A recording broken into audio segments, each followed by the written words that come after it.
जब हम वोट डालने के लिए मतदान केंद्र पर जाते हैं तो वहां पर एक electric voting machine, short form में कहे तो ईवीएम मशीन होती है, जिसमें सभी उम्मीदवारों के नाम और उनकी पार्टी के चिन्ह होते हैं। हालांकि उम्मीदवार निर्दलीय भी हो सकते हैं। हम उम्मीदवारों के सामने वाला बटन दबाते हैं तो हमारा वोट उस उम्मीदवार को चला जाता है। इस ईवीएम मशीन में सबसे नीचे एक गुलाबी रंग का बटन होता है। इस बटन को none of the above, short form में कहे तो नोटा बटन कहते हैं। आज हम नोटा के बारे में बात करने वाले हैं। इसके पक्ष और इसके विपक्ष के बारे में तर्कों को जानने और समझने की कोशिश करते हैं। चलिए तो शुरू करते हैं। जनता द्वारा जनता के लिए जनता का शासन ही लोकतंत्र है। अब्राहम लिंकन की यह प्रसिद्ध पंक्ति लोकतंत्र की सबसे सरल और प्रचलित परिभाषा मानी जाती है। गौरतलब है कि लोकतंत्र की इस व्यवस्था में मालिकाना हक तो जनता का ही है, लेकिन जिस तरह से जनता के प्रतिनिधि चुने जाते हैं उसे लेकर असंतोष जाहिर किया जाता रहा है। हम ऐसे मान लेते हैं कि विधानसभा या लोकसभा की किसी भी सीट पर वहां की मुख्य तीन पार्टी XYZ ने अपने अपने उम्मीदवार ABC को चुनाव में उतारा है। अब दिक्कत यह है कि जो तीनों उम्मीदवारों पर अपने क्षेत्रों में विकास कार्य न करना, भ्रष्टाचार या किसी भी अन्य प्रकार के आरोप है, जिन वजह से जनता को ये उम्मीदवार पसंद नहीं है। अब जनता के पास कोई विकल्प नहीं है, या तो वोट न करे या उन तीनों में से ही किसी एक उम्मीदवार को वोट करना होगा। ऐसे में जनता यह निर्णय लेती है कि जो सबसे कम बुरा, भ्रष्टाचारी या सबसे कम दागदार उम्मीदवार है उसके पक्ष में वोट किया जाए, जो कि लोकतंत्र के लिए शुभ संकेत नहीं है। क्या हमारी व्यवस्था ऐसा उम्मीदवार नहीं दे सकती जो जनता के हित और कल्याण के लिए प्रतिबद्ध हो? मान लिया जाए कि किन्हीं परिस्थितियों में कोई भी सुयोग्य उम्मीदवार नजर नहीं आता तो जनता क्या करे? इस सवाल को लेकर बहुत लंबे समय तक बहस चलती रही। अंत में none of the above NOTA के रूप में इसका समाधान प्रस्तुत किया गया। भारत ने नोटा की दुनिया में 2013 में कदम रखा। शुरुआत में राजनीतिक दलों ने इसका काफ़ी विरोध किया, लेकिन सुप्रीम कोर्ट के आदेश के बाद यह साफ बात हो गई कि मनपसंद उम्मीदवार की गैर मौजूदगी में आम लोगों के पास अपनी राय जाहिर करने का अधिकार भी उनका चुनावी अधिकार होना चाहिए। 27 सितंबर 2013 को सुप्रीम कोर्ट की भारत के तत्कालीन प्रधान न्यायाधीश जस्टिस P सदाशिवम की अगुवाई वाली बेंच ने एक ऐतिहासिक फैसले में कहा था कि लोकतंत्र दरअसल चुनाव का ही नाम है, इसलिए मतदाताओं को नकारात्मक मतदान का भी पूरा अधिकार होना चाहिए और उन्हें यह अधिकार भी मिलना चाहिए। नकारात्मक मतदान की ही अवधारणा नोटा यानी नन ऑफ द अबव की है। नोटा यानी मतदाताओं को मिला वह अधिकार जिसके जरिए वे बैलेट पेपर या ईवीएम मशीन में दर्ज तमाम नामों को खारिज कर अपना रुख स्पष्ट कर सकते हैं। इसका सीधा सा मतलब है कि चुनाव में खड़े तमाम उम्मीदवारों में से अगर मतदाता को कोई भी पसंद नहीं आता तो वह नोटा का बटन या ठप्पा लगाकर अपनी पसंद जाहिर कर सकता है। दरअसल भारत में इस प्रक्रिया की शुरुआत 2009 में तब हुई जब चुनाव आयोग ने सुप्रीम कोर्ट के सामने नोटा का विकल्प उपलब्ध कराने से जुड़ी अपनी मंशा जाहिर की। बाद में नागरिक अधिकार संगठन People's Union for Civil Liberty ने भी नोटा के समर्थन में जनहित याचिका दायर की। इस याचिका पर सुनवाई करते हुए 2013 में सुप्रीम कोर्ट ने मतदाताओं को नोटा का विकल्प देने का निर्णय किया था। सुप्रीम कोर्ट के निर्देशों का पालन करते हुए भारत निर्वाचन आयोग ने दिसंबर 2013 के विधानसभा चुनाव में ईवीएम में इनमें से कोई नहीं यानी नोटा का विकल्प उपलब्ध कराने के निर्देश दिए। इस तरह भारत नोटा का विकल्प उपलब्ध कराने वाला विश्व का 14वां देश बन गया। हालांकि चुनाव आयोग ने यह स्पष्ट किया कि नोटा के वोट गिने तो जाएंगे पर इसे रद्द मतों की श्रेणी में रखा जाएगा, यानी इससे चुनाव के नतीजों पर कोई असर नहीं पड़ेगा। नोटा को 2013 में पहली बार उस समय हुए 5 राज्यों के विधानसभा चुनाव में अपनाया गया। छत्तीसगढ़, मिजोरम, राजस्थान, मध्य प्रदेश के साथ दिल्ली में हुए विधानसभा चुनाव में पहली बार लोगों को यह विकल्प दिया गया कि वे चुनाव में खड़े सभी उम्मीदवारों को खारिज कर सके। इन सभी राज्यों में 1.85%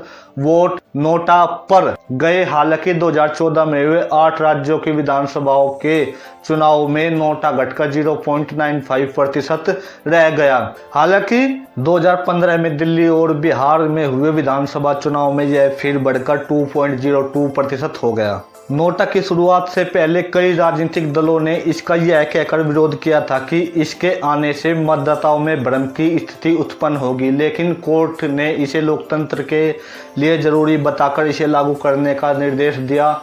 नोटा के आने के बाद इसे लेकर राजनीतिक दलों में कई बार चिंता और मनन की स्थिति भी दिखी।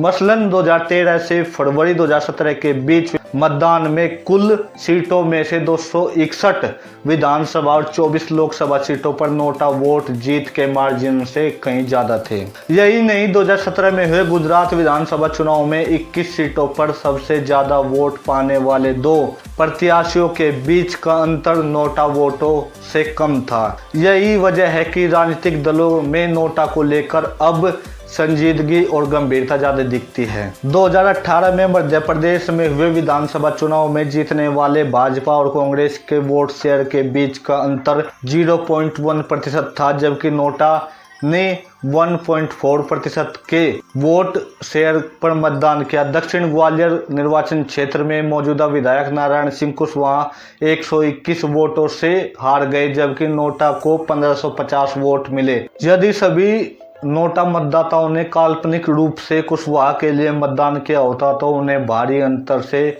जीत हासिल होती। नोटा को लेकर उसके पक्ष और विपक्ष में दोनों तरह के तर्क दिए जाते हैं। पहले हम उसके विपक्ष के तर्क जान लेते हैं। वर्ष 2013 के ऐतिहासिक फैसले में सुप्रीम कोर्ट ने मतदाताओं को अपने निर्वाचन क्षेत्र में खड़े किसी भी प्रत्याशी को वोट नहीं देने का अधिकार दिया। इसके बाद ही ईवीएम में नोटा का बटन या विकल्प दिया जाने लगा। इसे लेकर अलग अलग तबकों में विचार विमर्श शुरू हो गया। दरअसल जो लोग नोटा के मौजूदा स्वरूप से असंतुष्ट है, उनका तर्क यह है कि इससे मतदाताओं को चुनाव में खड़े प्रत्याशियों को खारिज करने का हक नहीं मिलता। इस प्रक्रिया में भी पहले की तरह ही सबसे ज्यादा वोट पाने वाला प्रत्याशी ही विजय घोषित होता है, यानी सिर्फ किसी को वोट देने का अधिकार है जिसका चुनाव परिणाम पे कोई असर नहीं पड़ता।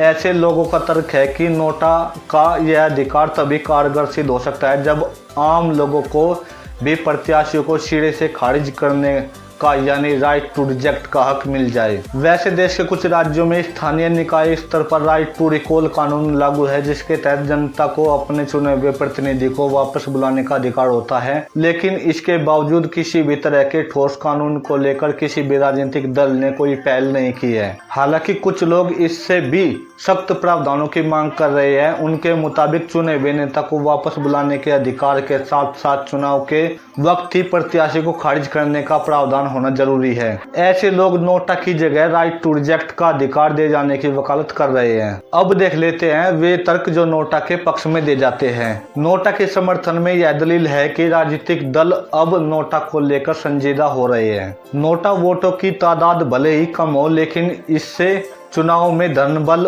और बाहुबल के बढ़ते प्रभाव से त्रस्त आम मतदाताओं के आक्रोश की बानगी के तौर पर देखा जा रहा है। राजनीतिक दलों के मंसूबे और वादा खिलाफी के विरुद्ध कई नागरिक मंच और आंदोलनकारी आगामी चुनाव में नोटा का विकल्प चुनने की चुनौती देते रहे हैं। माना जा रहा है कि सुप्रीम कोर्ट ने भी अपना फैसला देते हुए इस बात को ही ध्यान में रखा था कि जनता के पास यदि किसी को भी नहीं चुनने का अधिकार होगा तो राजनीतिक दल दागदार और खराब छवि वाले उम्मीदवारों को चुनाव में टिकट देने से बचेंगे। यह लोकतंत्र में साफ सुथरे चुनाव हेतु एक बड़ा बदलाव माना जा रहा है। अब हम यह जान लेते हैं कि सबसे पहले नोटा की शुरुआत कब हुई। माना जाता है कि नोटा का सबसे पहले इस्तेमाल अमेरिका में हुआ था।